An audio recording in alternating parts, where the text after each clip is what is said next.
Welcome back to the shop. In this video I will be replacing the shock seal on my YZ250 two-stroke. Now this is going to be pretty much the same instructions for the YZ125, YZ250 two-stroke, YZ250F, and the YZ450F from like 2006 to the current model. Actually, to be quite honest with you, it's probably more like late 90s to the current model, to be honest with you. It's pretty much all the same stuff, but we're going to be replacing the shock seal up in here, and while we're in there we'll be doing the bumper. So yeah, now if you're looking for a video on just servicing your shock, meaning just changing out the fluid and refilling it with nitrogen, check down in the description. I will have a link to a video where I did only a servicing, but in this one we are going to actually be replacing the shock seal and the bumper. The parts that I have for this job is a new KYB bumper. I'm going to just use a Tusk seal right there and some KYB K2C fluid. That's the same fluid they come in on stock, and you can get all this stuff Rocky Mountain, Motorsport, eBay. It's all over the internet. Alright, so first step is I got to get the shock off of there and on the bench so we can start digging in. So let me go ahead and remove the shock off of this bike.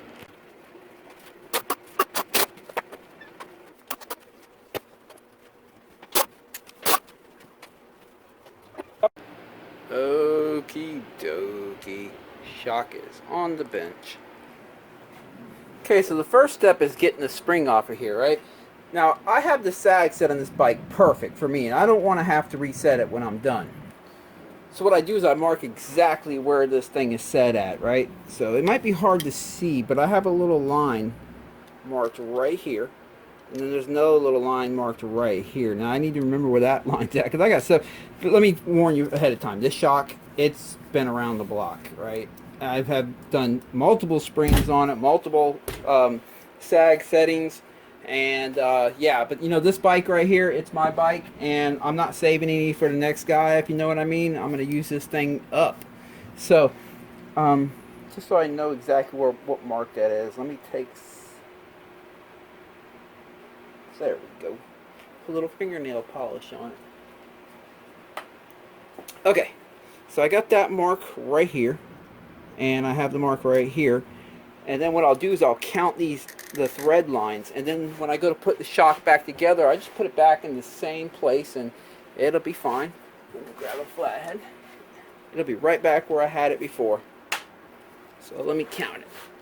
1, 2, 3, 4, 5, 6, 7, 8, 9, 10, 11, 12, 13, 14, 15, 16, 17, 18, 19. Alright, I'll write that down on this plastic bag right here. 19L, 19 lines. Of course, I'll count it twice, you know. Measure twice, cut once. Okay, I counted again. 19 lines, so that's where we're at. And like I said, when it's time to put it back together, I will have it set exactly the same, and I won't have to readjust the sag or check the sag or anything like that. It'll be right back where it was. Put a little bit of WD-40 on it. Let me see if I can get this. Alright, got that one loose. Like I said, this shock has been around just a little bit. Let me loosen this all the way up. Alright, got that one up pretty good. The bottom one here, you can do the same thing, use a punch, or if you have one of these, you can use this. And I have one of these, so this is what I'm going to be using today. I might be able to just do that by hand. Let's see. Yes, I can.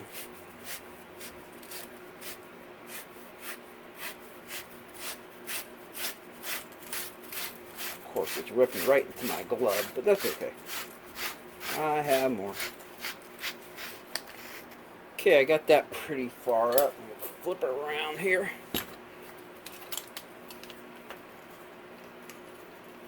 I need to slide the bumper up. That bumper will get in your way. So let me slide this whole collar up, see if I can grab the bumper. Grab a flathead. The bumper can kind of get stuck in that little collar right there. So I'm going to slide the whole thing up, and I'll hold the bumper with my hand here. See if I can. It can be a pain. I really don't care about this bumper because I got a new one, but I don't want to destroy it. I know you don't want to destroy yours either, especially if you need to reuse it. Alright, let me try something else here. Like I said, they could be a real pain. So there it is. Or started to.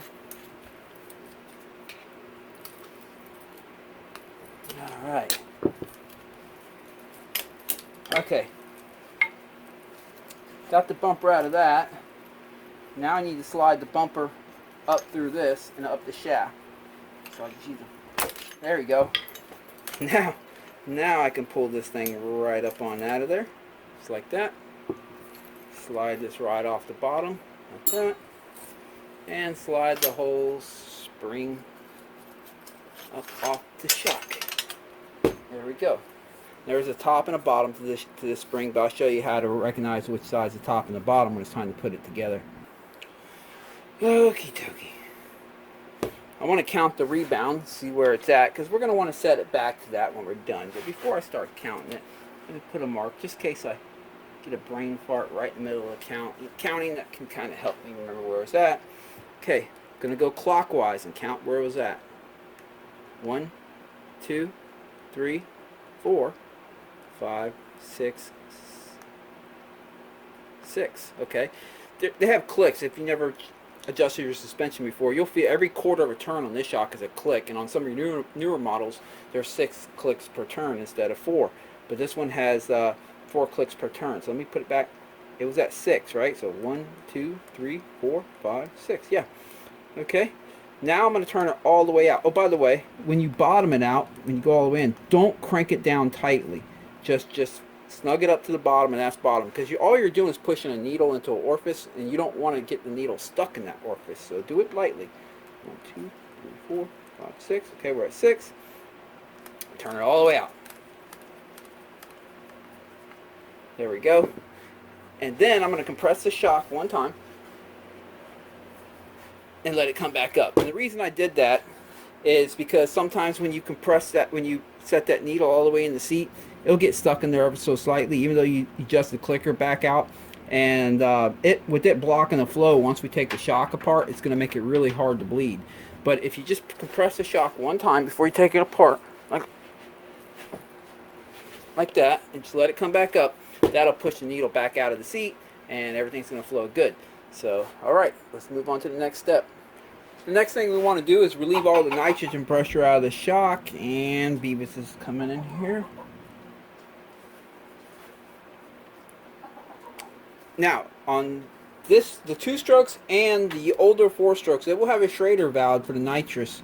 But if you look down here at the bottom of the bladder and all you see is a tiny little hole and no Schrader valve, that means your bike is going to take one of these needles.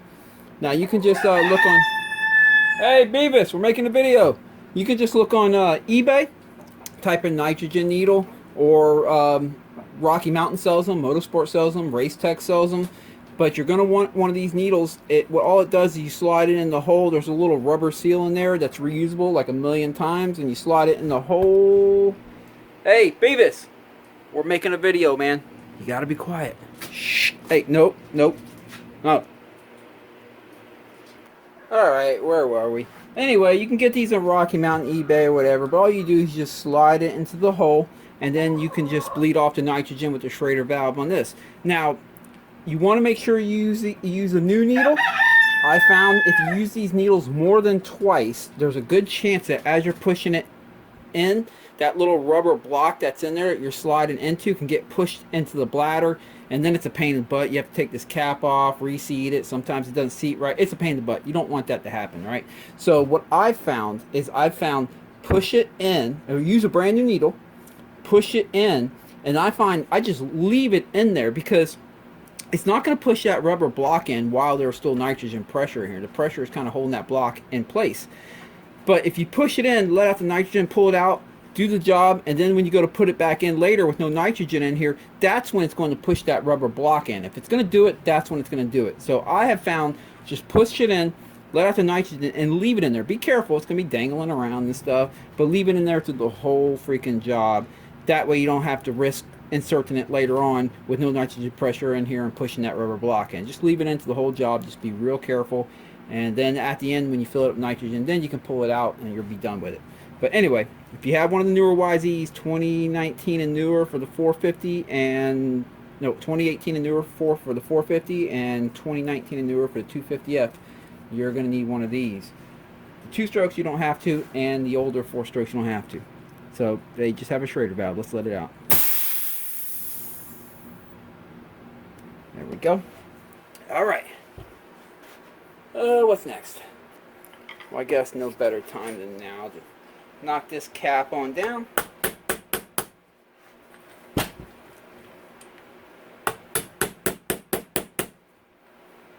Come on.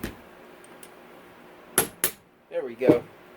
There's the seal I'm replacing. Now the reason I'm replacing this, I don't know if you can see in the camera there. Let me zoom in. It's not leaking yet, right? But I just serviced this shock last week, believe it or not, or 2 weeks ago. See all that wiggle? Most of it's in the shock and the body, and that's fine, but there's some right at the seal there. You see it? That's letting me know the bushing in there is starting to get a little bit old, and at some point the seal's just going to leak. So I'm just getting on top of it right now before it does. And since I'm taking it all apart anyway, I might as well put a new bumper on it. I mean, you can see this bumper's pretty aged and pretty old. So, alright, we got this down, okay. We got to drain the fluid. Now, this is where I do it differently than anyone else. If you watch anyone else's videos on changing these seals, they're going to work from the bottom solely, and they're going to bleed it, fill it with fluid, and bleed it from the bottom. If you watch my service videos, you'll know that I like to do it from here because I seem to get a better bleed doing it from up here. Less air in there. You seem to always have a little bit of trapped air when you do it from down here, so I like to do it from up here. There's a tool to get this off, and Race Tech sells it. It's a 24 millimeter. Oh, it's off camera. 24 millimeter double D tool. If you don't have this tool, you can improvise. I've taken a wrench and I've cut it like that so it can, you know, because sometimes it'll be like right here and you'll be able to fit it in there. Either a 15/16 wrench or a 24 millimeter, and that'll get you by if you don't have the tool. Honestly, you can just sacrifice a wrench for it, but I do have the tool, so I'm just going to be using that. Holy cow, look at all the index marks I have right there from marking my high-speed compression and making changes. I told you, this shock has been around. It's all good. Get my money's worth. Alright, put the tool in here. Make sure you have the nitrogen pressure out. Remember, I just drained the nitrogen pressure. Make sure you have that out before you pop this off. Matter of fact, I'm even going to double check it. A little bit more came out of there, and that happens. But yeah, because otherwise this thing's going to come out like a rocket.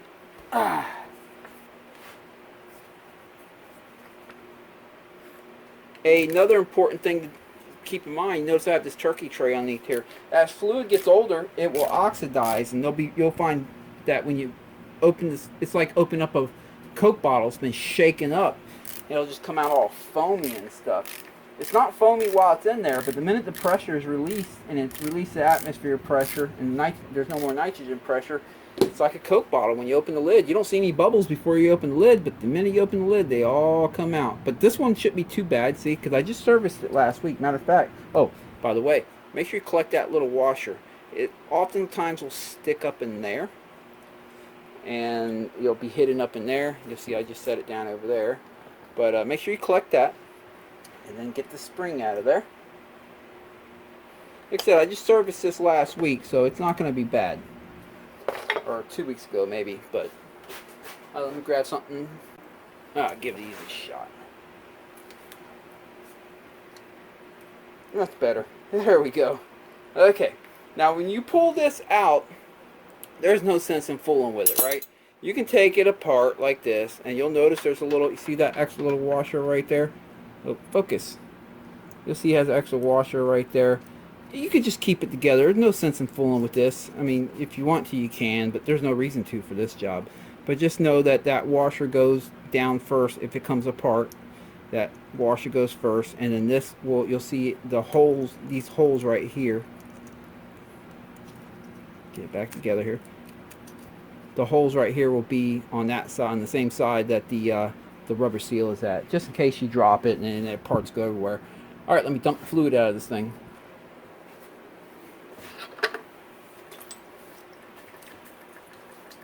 Just stroke it.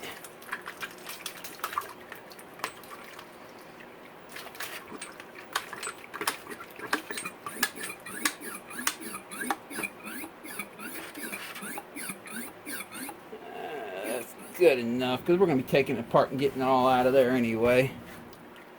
Okay, time to take it apart. So I'm going to slide that down. Let me go blow this out. I'm going to just get all the dirt out of here that I can. Be right back. Alright. Okay, got that all blown out. Now I need to take the seal assembly and just slide it up. So I'm just, and you can take anything small, put it in there on the aluminum part of it, and just tap it up a little bit. It'll slide right into the body, and that's going to expose a clip. Here you go. You'll see there's a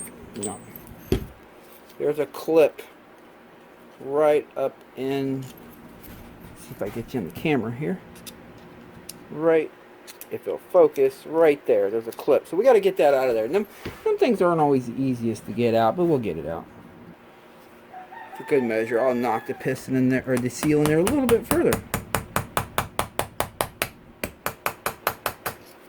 There we go. Okay, let's knock that clip out. I'm just going to take a flathead, kind of put it right here on it, and just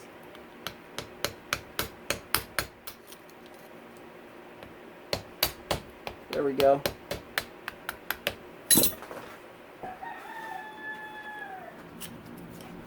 Then I need to hook it somehow.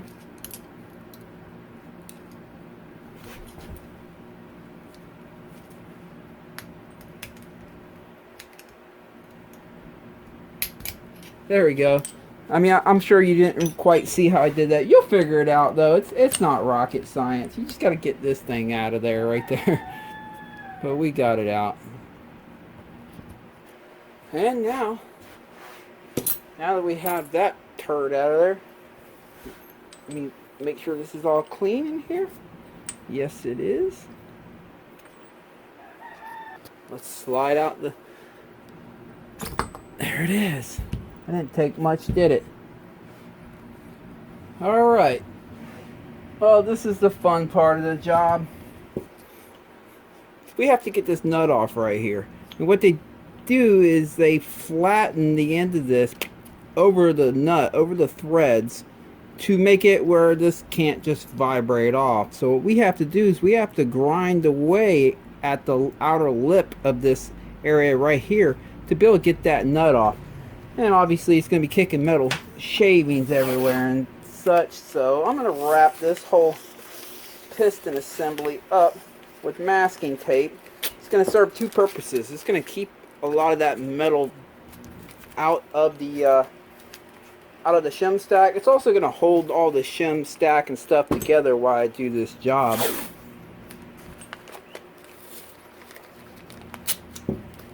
See, I want to get it sealed up pretty good right here, because I don't need any of that getting up in there, because I don't want to have to take this whole shim stack and piston apart to clean all that metal out. I'd rather just keep it from getting in there to begin with. Like I said, this is the fun part of the job, but it's got to be done.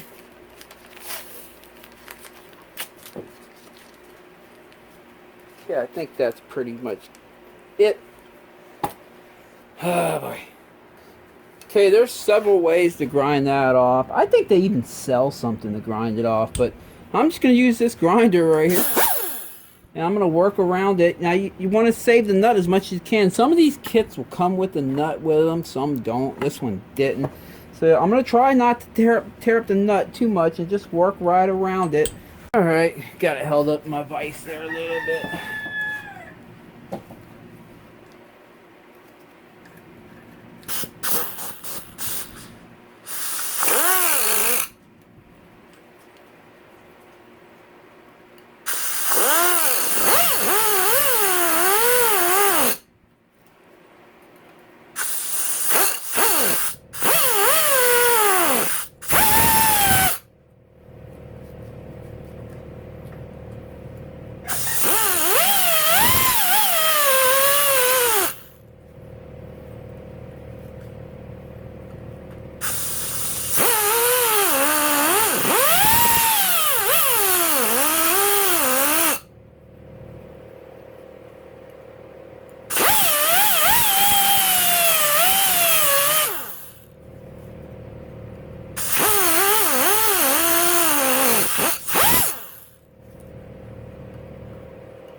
like doing this, but you got to do it.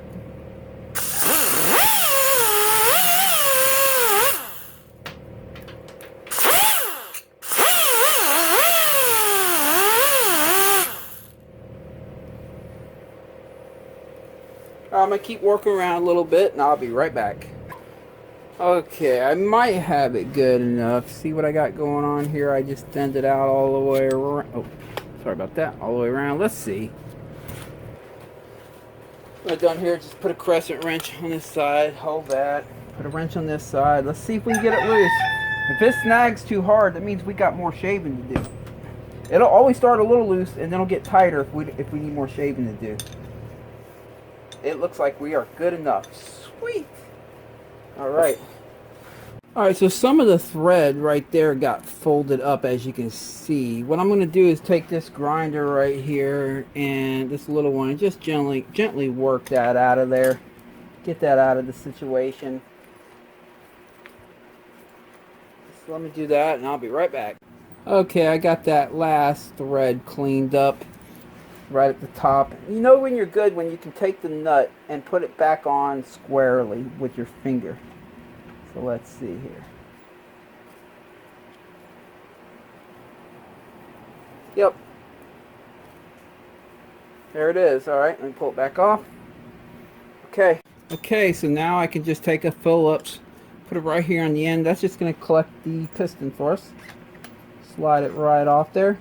I'm just going to keep it on that in case the tape come unwound or anything. It keeps all the shims in order. Alright. Now we can go ahead and let me clean up my workspace here. I got a mess. Okay, so we just did a bunch of grinding and stuff, and there could be metal in that hole, right? So you don't want to blow air in this way and shoot it all through the shock shaft in here where your little needle orifice is at for your rebound adjustment. You want to shoot it on this hole right here. So plug the other side with your finger, because there's two. There's one right here, one right there, and then it'll exit right here, and then give it a blow.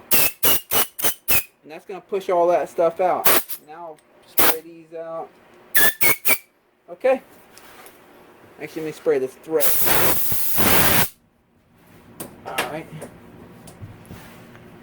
Now I'll slide the seal off of there, the old seal. Set that aside. Actually, let me take a look at it. Oh yeah, I can see the bushing in there. It definitely is nice and worn. So she was pretty much about due. And slide this off, slide the bumper off, and slide this. Now when you slide the bumper off, you're going to get more trash in there. You see that? But that's why I blew it out first and got the metal out of here, because now I can blow, there's no more metal in here. I can blow this way and get that trash out of there. That's just how that goes. And there we go. She's nice and clean now. Give it another shot for good measure. And we're going to even blow that before we even put it together. Okay. It's all cleaned up, so I'll put this on there. Now I'm going to slide the new bumper on. Yeah. I'm not going to push it all the way in there, though. I need it to be nice and loose to assemble the shock. Now I got to put this piece on right here. Just like such. And the shock seal. Okay, now they sell this bullet shaped thing that you can put right here. Race Tech sells it. A lot of people sell it. It's supposed to ease the seal when you slide it on, but there is a, they kind of round off that end right there. You can see in the video here.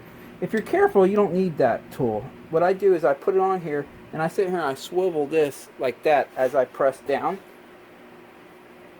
There you go. And give it a little wiggle. There we go. Yeah, it's got a lot more friction, but that's okay. It'll free up once it starts moving a little bit, gets broken in. Just nice and new and definitely nice and tight. Yeah, like no wiggle. So that's a nice, tight, fresh one. Okie dokie, time to slide this back on. Actually, let me give this one more blow job.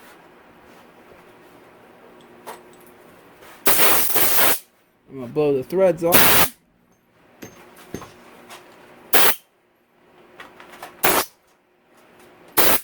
Okay, got that all blown out. Here we go.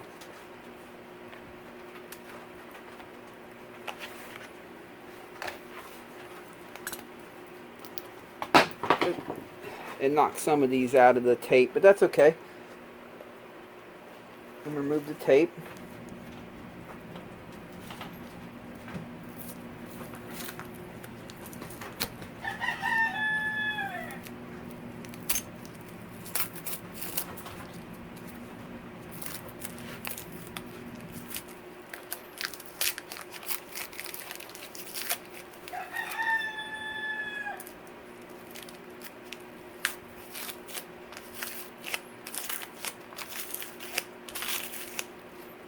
Before I go any further, let me swap out this rag with a nice clean one. I'll be right back because I don't need any of the metal shavings getting on it. Alright, where were we? Back to ripping off tape.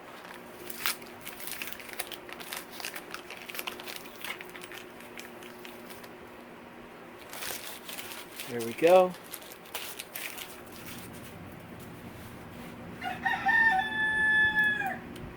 Slide all them back on. Alright. Now this part of the job is real important. Don't forget to use some thread locker on these. I see a lot of bikes that have been revalved by suspension tuners, and this comes apart because they didn't use any thread locker. You have to use thread locker on them or they will come apart. I myself will be using some stuck nuts. This is a motocross brand or dirt bike brand owned by dirt bikers for dirt bikers.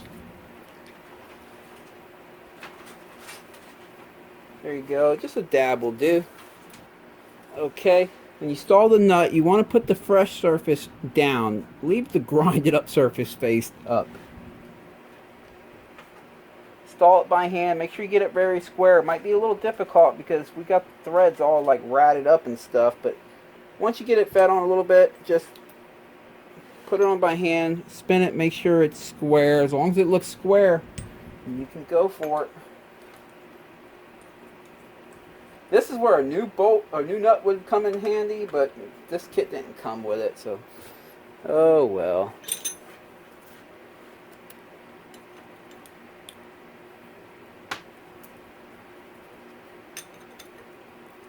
Seems to be threaded on there nicely. I get it pretty dang tight. Obviously you don't want to strip it out, but you want it pretty tight, holding your shim stack together. A little tighter.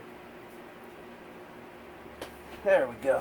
I feel good about that. As long as you can't spin any of this stuff, that's good and tight. Okay, I went ahead and cleaned out the inside of this body, so we can go ahead and put this back together. Let me give this one more wipe and give it one more blow job through these holes right here. I just want to make sure everything is out of there.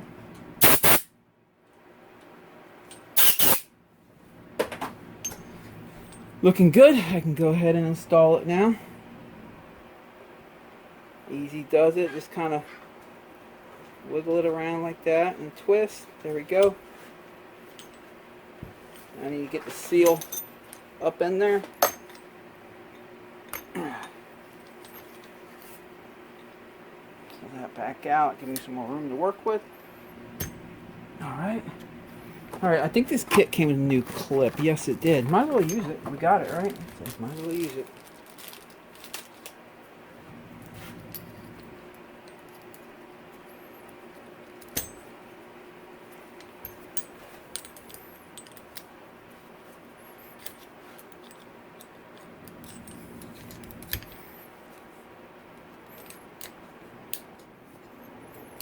Okay. There it is. You'll know when you have it right because the seal will go just over that clip, the seal housing. So that's good to go. Oh yeah, let's see. Much tighter, very, very, very minimum play. So we are good. All right. I'm gonna leave that off for now for the bleeding process. Let me go ahead and get all that set up. We'll bleed this thing. We'll get it filled up with fluid and bleed it up. Okay, before I start the filling and the bleeding process, I want to show you what I've done here to this compression adjuster thing right here. Let me find something to point with again. Here we go. This is going to help it bleed better, right?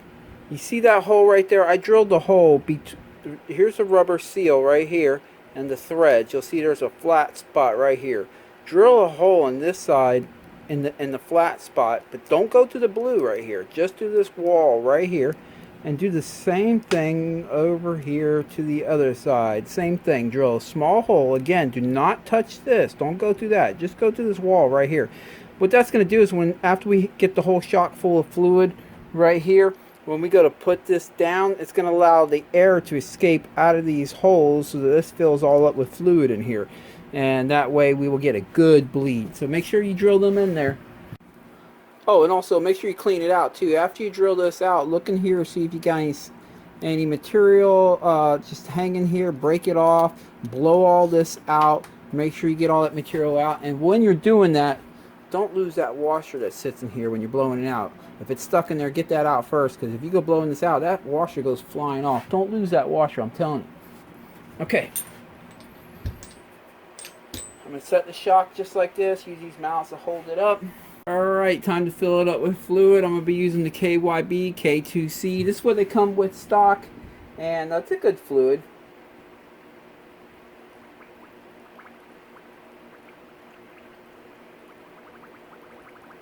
I'm going to fill it up to almost the top, then we got to bleed it. This is a time-consuming process, but the end result is good.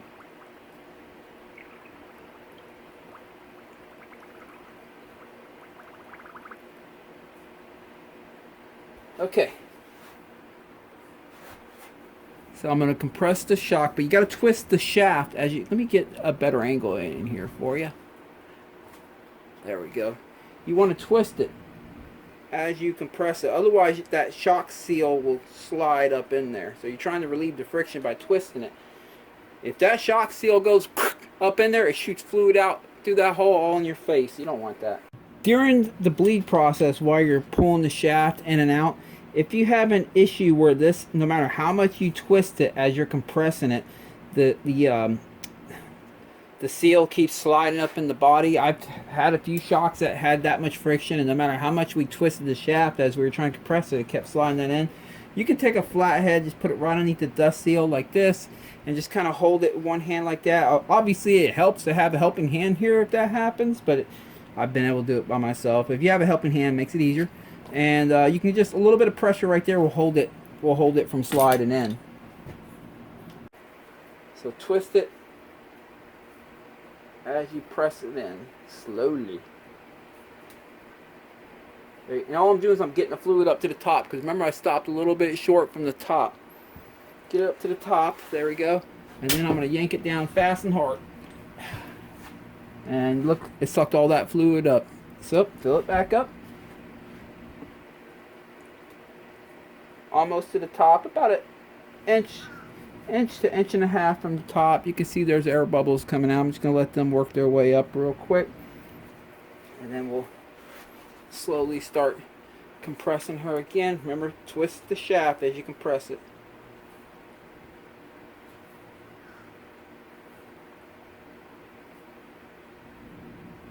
Alright, and this time I'm going to try to zoom in over here and show you what's going on. Let me set that up here.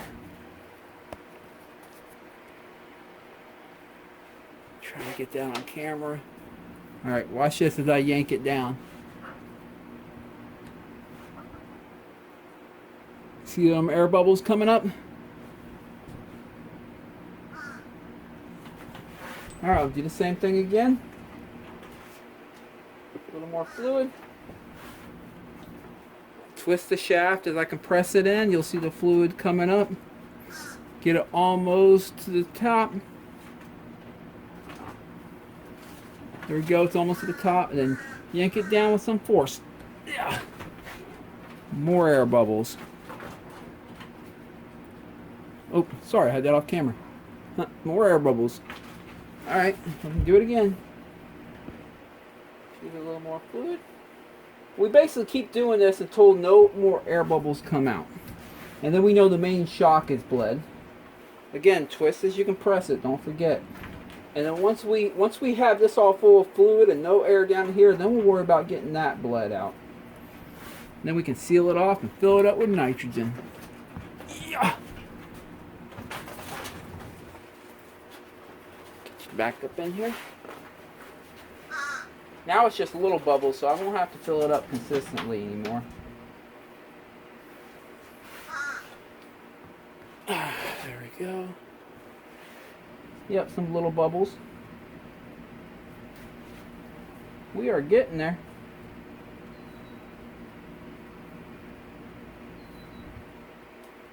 This can take a few times.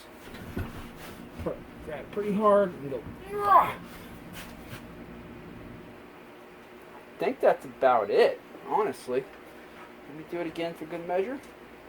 Oh, I didn't even have to add more fluid yet. Let me do it again. I'm not seeing any air bubbles come up anymore.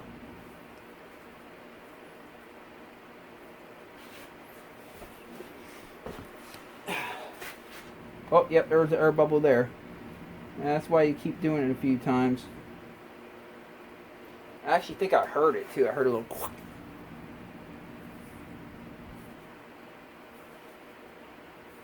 There we go. And as you notice, the whole time I'm doing this, I'm holding the shock at an angle like this, right? So that the air bubbles can rise up and out. So that's why I had this side hanging off the bench.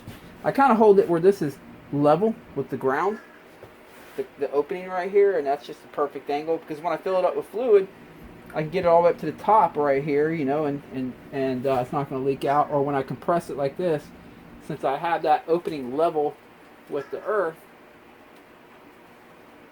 you see how the fluid up there is just perfectly level with that opening, and then I could just. Okay, I think that's pretty much it. So let's go ahead and start bleeding the body now, or the reservoir. The reservoir part's pretty easy. I'm going to give the Schrader valve here another press. I want to make sure it's fully relaxed. So I'm going to bleed out all the pressure. If you're using a needle, just press the Schrader valve on the needle and get any pressure that might be in there, positive or negative, out. And let the bladder relax to its normal resting position. That's what we want to do. And then we're going to need a way to cap this off. What I do with my cap? Holy cow, what I do with it? Let me find it. Okay, I found it. You just need something to cap it off. What I do is I take these butt plugs right here and I just clip them. And get these little pieces. If I find the perfect size. Alright, let me get you over here. So we're going to fill it up to the very top. Or not the very top, but depending on how your plug is. My plug doesn't. My plug seals a little bit in there, not on the very top. So I'm going to set this in here like this. And then I'm going to angle. You'll feel the air bubbles come up. You'll see the levels drop too. See how the oil levels drop? Let me do it again.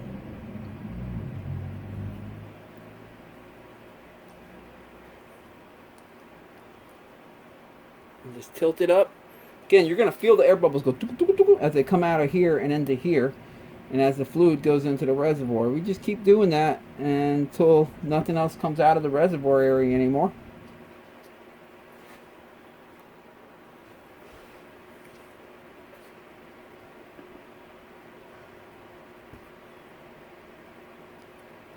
It can take a few times. Oh, I think that's almost there. There's not much left in it. I can tell. I can feel it.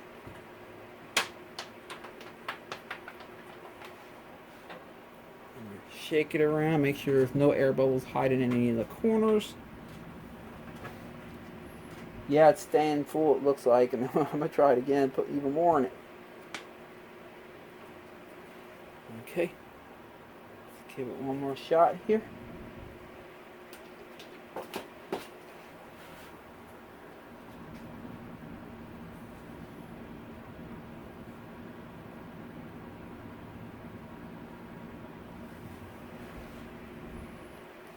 I think that's pretty much it. Okay. Fill her up to the top. I'm going to hit the Schrader valve just one more time for good measure. See if anything happens. Nope, nope.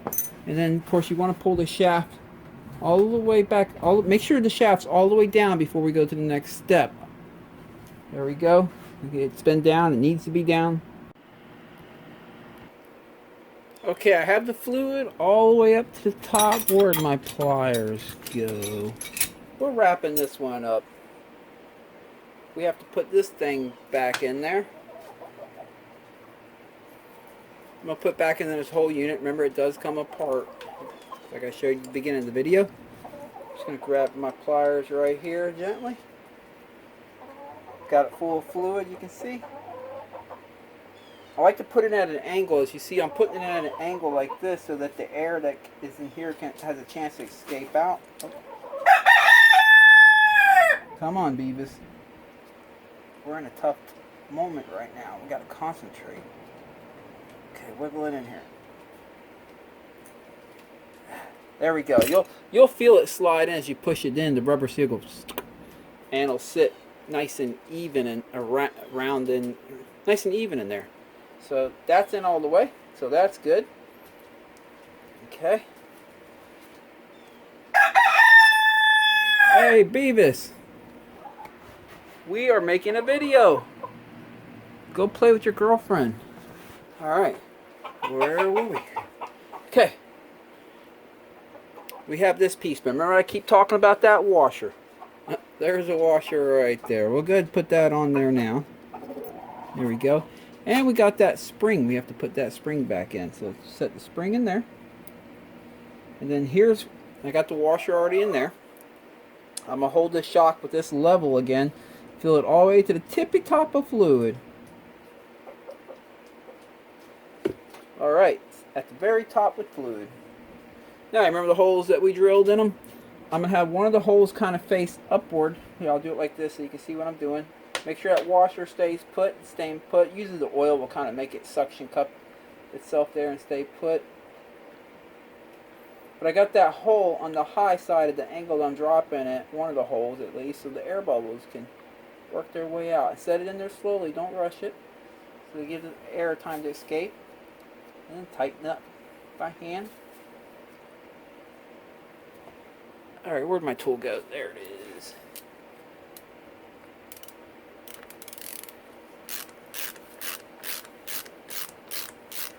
Of course, the whole time you do this, make sure the shock is fully extended. Alright, let me tighten that down good and tight. And we gotta fill it up with nitrogen. Alright. But before we fill it up with nitrogen, we can go ahead and knock this thing back on there. Be careful, you don't want to dent the shaft. Don't hit the shaft. Alright, that's on there. Good.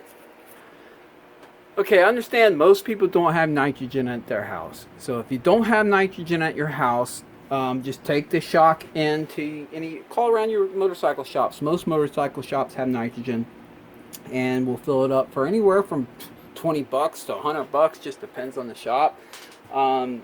Make sure you put this cover on it until then, and whatever you do, do not stroke the shock. Once you have it together, don't stroke it anymore, because the seal that's in here, it uses the pressure, the nitrogen pressure in here with the oil and everything like that, to keep that seal bit down tight on the shaft to keep it from leaking out. So if you start stroking this thing in and out, you might start seeing a wet shaft here. So don't stroke it until you get nitrogen in it.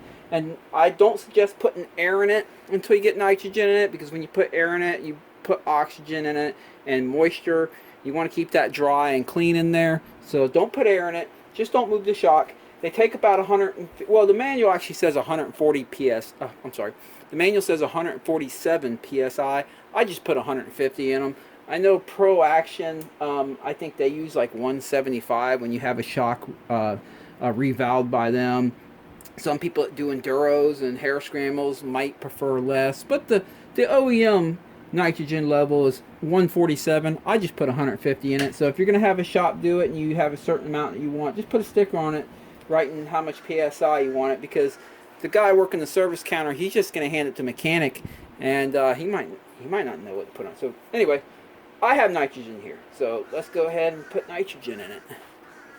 I have a makeshift little deal here. This is just a welding supply nitrogen tank, and what I did is I bought a tank from a welding supply, And these gauges right here are for the automotive world, for the track guys that use nitrogen in their shocks. So that's a regulator. It takes 4,000 psi, and I can lower it down to easy, you know, 100, 150, whatever I want to do. I got to set at 200 because I find that gauge is not very accurate.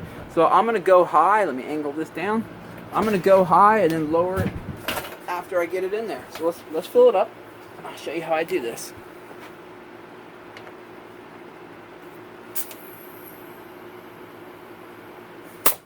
All right, let's go to the bench. Okay, so I purposely overfilled it. I have the regulator set at 200 psi. I'm going to use this air shock pump. This is just a Tusk air shock pump, air fork shock pump, whatever. You know these things. Most of you guys already have these, but you can buy these for about 50 bucks, and they're really accurate, right? So all I have to do is put it on here, and I can bleed out the pressure till I get it to what I want it at. So let's see where we're at right now. We're at 159, so I don't have to, like I said, that gauge is not right. I have it set at 200 psi, but that's okay. That's what we have this for.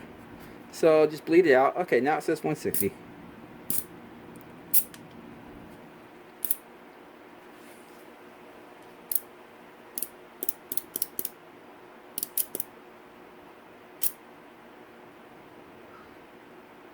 There it is. Once you disconnect this, do not reconnect it. Whatever you do, every time you connect this thing up, let me show you. Every time you connect this up, it has to take the pressure in here and fill up this whole hose right here. You're going to lose about 5 psi pressure here doing that. So don't think just because the shop filled it with 150 psi, you're going to go home, take your shock pump, and see if they really filled it up to 150 psi, because then you're going to find 145. And every time you do this, you're going to lose 5 psi. You don't lose any during the deconnect. You only lose pressure during the connect. So once you have it at your set pressure, don't reconnect it unless you have a way of putting nitrogen back in it. And of course, if you had the needle, well, you know the routine. You can pull your needle out now. I don't like them needles, but I had a YZ450 that had needle, and I rebuild a lot of shocks that have the needle, and that's just what they give us nowadays, and we kind of got to work with that. Alright, time to put the spring back on. Let me go ahead and slide the bumper up now. We'll slide that back down in a minute. Okay, which side of the spring's the top and the bottom? What I do is I take the collar that goes in the bottom and I put it first on the spring, wiggle it around, because there's very little play there. On this side there's a ton of play. So that's going to be the top, because I know that this one fit better, snugger on this side right here. So that means this is the top side. Slide that on. Pull this down here like this. Slide this on here. Get it up in the spring. There we go. Pop this back into place. Okay. Now I just slide the bumper back down to kind of hold everything in place.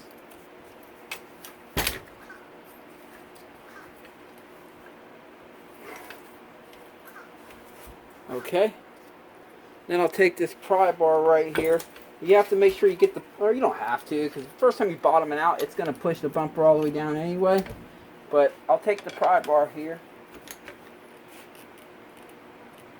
There we go. Get the bumper all the way down in the seat. Alright.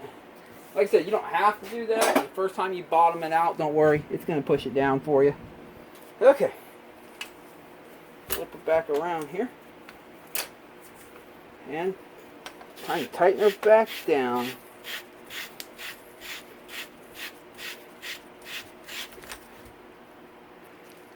Okay, got it all cinched down. That mark right there is lined up with the mark I put right there. You can see I still got the fingernail polish right there. And there are 19 thread lines from here to here. So that spring is right back where it was. Okay, last but not least, you want to make sure the rebound adjuster is on the same side as the compression adjuster. You can spin this if you need to. And you also want to make sure the bearings are on the same plane. They are, so it just slides right into the frame. Oh, got to put the the compression, the rebound back to where it was at. I had it at 6 clicks, so let me turn it all the way in.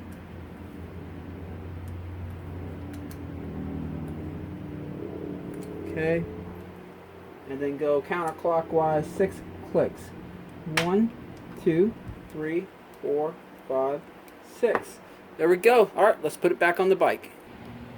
Well, that's it. She's back together and ready to go. That brand new bumper looks nice and bright and brand new in there, so that's pretty cool. Alright, this weekend I'm going to be going up to Dade City Motocross Sunday, the extended track. Hope to see you guys out there. And if I don't see you out there, hope you guys get a good weekend of riding somewhere. I appreciate all you guys that watch these videos. Thank you guys. This channel would not be possible if it wasn't for you guys. I appreciate every single one of you. And again, I hope you have a great weekend of riding and a good evening. Catch you in the next video.